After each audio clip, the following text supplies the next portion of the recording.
Hello, I am Sakshi, present at Delhi with Mukesh Kumar Verma. तो पिछले episode में हमने जाना था करेंसी के बारे में, जो नॉन करेंसी और करेंसी के बारे में। आज हम जानेंगे उनकी आइडेंटिफिकेशन के बारे में, उनकी वैल्यूएशन के बारे में और सेल परचेज के बारे में। हेलो मुकेश जी। नमस्कार जी, ये हमारा सेकंड एपिसोड है रंग का, royal arts and numismatic gallery का। इसमें हम लोगों ने लास्ट टाइम कहा था कि भाई coin identification, valuation, sale and purchase के बारे में आज बताना है हमें। तो इसमें कॉइन आइडेंटिफिकेशन जो होता है, एक्चुअल में कॉइन जो है आयरन एज से स्टार्ट हुए थे और उसमें सबसे पहले एंशियंट कॉइन्स आते थे। उसके बाद जैसे जैसे समय बीतता चला गया, उसके बाद उसमें पंचमार्क, हैमरस्ट्रक, पर्शियन लैंग्वेज में, फिर इंग्लिश लैंग्वेज में, और उसके हिसाब से उसमें लैंग्वेज का वेरिएशन रहा है। तो इसके अंदर जो ब्रह्मी लैंग्वेज वगैरह है, उसके लिए आपको इंडिविजुअल स्टडी करनी पड़ती है और उनकी कॉइन्स की स्टडी करने के बाद ही पता चलता है। बाकी जो कॉमन इंग्लिश लैंग्वेज यूज़ हो रही है कॉइन्स के अंदर ब्रिटिश पीरियड से, और उसके बाद रिपब्लिक इंडिया के कॉइन्स आ गए, तो उसको आइडेंटिफाई करना बहुत ईजी होता है सभी के लिए। तो मैक्सिमम सभी लोग उसी का कलेक्शन करते हैं। और जो मुग़ल पीरियड था उसमें पर्शियन लैंग्वेज जो यूज़ होती थी, उसके लिए हमें पर्शियन लिखने का और पढ़ने का पूरा एक्सपीरियंस चाहिए, उसकी स्टडी चाहिए। उसको आइडेंटिफाई करने के लिए हमें बुक्स वगैरह आती हैं, अवेलेबल हैं हमारे पास। तो उसके लिए हमें, जैसे साउथ एशिया की बुक है, इसमें इंडिपेंडेंट किंगडम, मुग़ल और जितने भी उर्दू के कॉइन्स आते थे, वो इसके अंदर एज के हिसाब से उसका पीरियड और उसकी वैल्यूएशन सब कुछ स्पेसिफाई होती है। और ये बुक इजीली मिल जाती है, कोई प्रॉब्लम नहीं है। इसके बाद ब्रिटिश इंडिया पीरियड शुरू हुआ, जिसमें इंग्लिश लैंग्वेज में था सारा। तो उस कॉइन्स की सेल और परचेज़ के लिए हमारे पास स्पेसिफाइड बुक्स आती हैं। ये बुक्स जो है इंडियन कॉइनेज, ये देखिए, इस कॉइन बुक के अंदर ये coin book as a reference use होती है सभी जगह। जितने भी कॉइन कलेक्टर्स और डीलर्स हैं, वो इसको एज ए रेफरेंस बुक लेकर चलते हैं।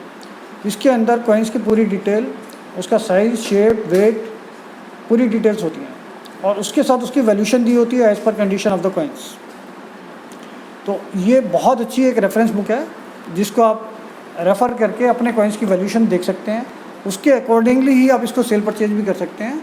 जो एक कॉमन टेंडेंसी सभी लोगों के अंदर होती है कि भाई बायर्स कौन है या सेलर कौन है, बायर कौन है, और जो हमारे पास कॉइन्स हैं उनको सेल परचेज कौन कर रहा है। तो ये सब चीज़ों की वैल्यूएशन का आपका आइडिया हो जाएगा। इनका मुग़ल कॉइन के लिए ऑक्शन कैटलॉग्स आते हैं सारे हमारे पास। जितनी भी ओरिजिनली फ्लोर ऑक्शन हुई हैं और ऑनलाइन ऑक्शन हुई हैं, उसके लिए कैटलॉग्स आते हैं। और नेशनल लेवल पर कुछ ऑक्शनर्स हैं जो इसकी ऑक्शन करते हैं।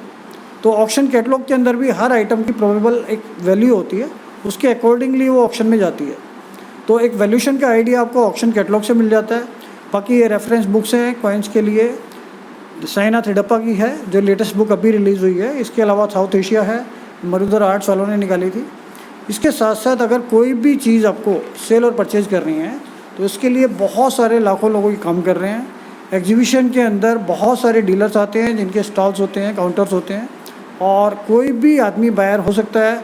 10 साल से लेकर और 75 साल, 80 साल, 100 साल तक का आदमी, जो भी कलेक्टर है, जिसको एज ए हॉबी ये सारी चीज़ें कलेक्ट करनी है, उसका शुरू से इंटरेस्ट है कि भाई मेरे पास ये सारी चीज़ें होनी चाहिए, तो वो लोग उस चीज़ को परचेज़ करते हैं। उनको भी वैल्यूएशन का आइडिया पूरा नहीं होता, तो भी इन्हीं बुक्स के थ्रू या इन्हीं ऑक्शन कैटलॉग के थ्रू उनको एक रेफरेंस मिल जाता है कि भाई ये पर्टिकुलर कॉइन जो है, ये 2 रुपये का है, ये 2000 रुपये का है, ये 5000 का है, या ये 50,000 रुपये का है।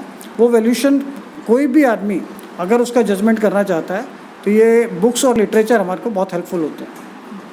तो एज ऑडियंस मैं ये जानना चाहूँगी, क्या वैल्यूएशन सिक्कों की over the period of time बदलती है या घटती है या बढ़ती है? नेचुरली जैसे जैसे ये चीज़ें ख़त्म होती जा रही हैं, कम होती जा रही हैं, बहुत सारी चीज़ें तो मेटेलिक वैल्यू की वजह से मेल्ट हो गई। जो हमारे गोल्ड कॉइन थे हेरिटेज के, लोगों ने मेल्ट करके उसको सोना यूज़ कर लिया, सिल्वर यूज़ कर लिया। लेकिन जैसे जैसे इसकी शॉर्टेज होती जा रही है और लोगों में अवेयरनेस हो रही है कि हमें अपनी हेरिटेज को संभाल के रखना है, तो उस हिसाब से इसके कलेक्शन करने वाले लोग बढ़ रहे हैं। और जैसे जैसे कलेक्शन की डिमांड बढ़ती है, तो वैल्यूएशन बढ़ेगी। तो ये अपने आप ही आने वाले टाइम में बहुत रेयर और मुश्किल हो जाएगा, डिफ़िकल्ट करना इनको कलेक्शन करना।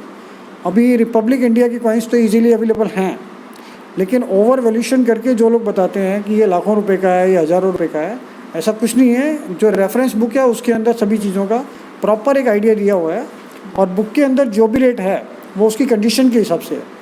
और मान लो अगर किसी भी कॉइन की वैल्यू बुक के अंदर 200 रुपये दी हुई है, तो उसका मार्केट प्राइस जो है एज ए कलेक्टर उस कंडीशन के अकॉर्डिंग उसकी 60 to 70% 80% वैल्यूशन होती है।